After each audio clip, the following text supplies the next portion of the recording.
Bonjour. Donc, on va essayer de faire une petite révision rapide par rapport à ce chapitre.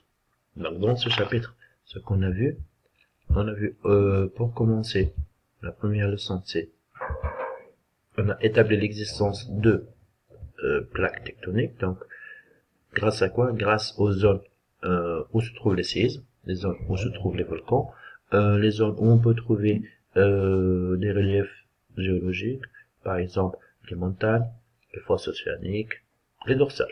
Une fois qu'on a délimité nos plaques, on s'est intéressé à leur mouvement. Donc on a vu dans la leçon d'après que un certain monsieur Wegener nous a permis de supposer qu'il y a un mouvement. Wegener supposait que c'était un mouvement des continents.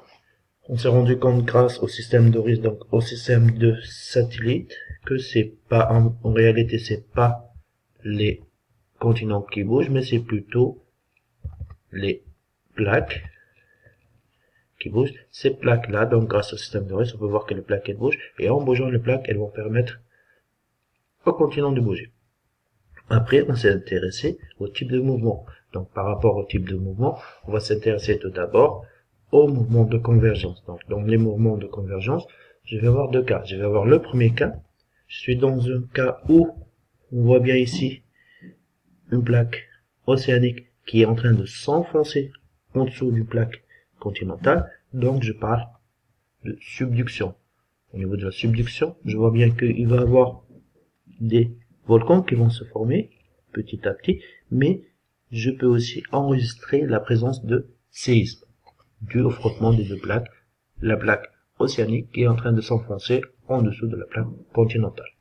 Premier type de mouvement de convergence. Donc, le mouvement de convergence, c'est des plaques qui se rapprochent. Deuxième type de mouvement de convergence, la collision.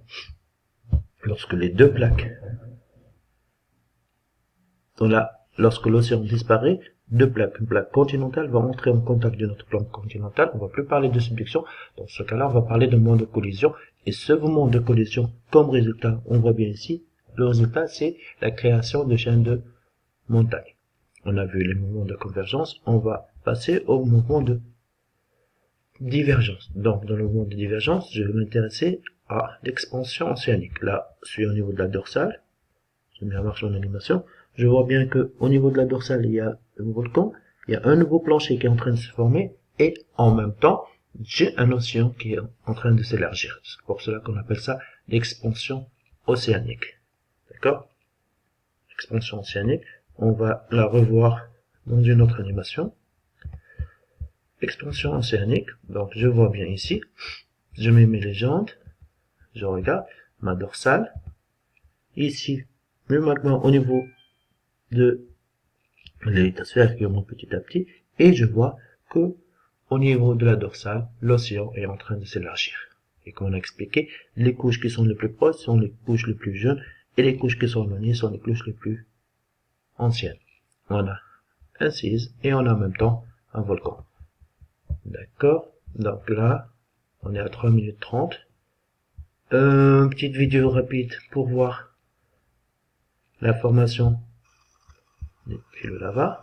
Donc on avait déjà vu ça. Donc au niveau des dorsales, le magma ou la lave va sortir, va se refroidir en contact de l'eau sous forme de coussin. On appelle ça les pilots lava. Donc c'est bon.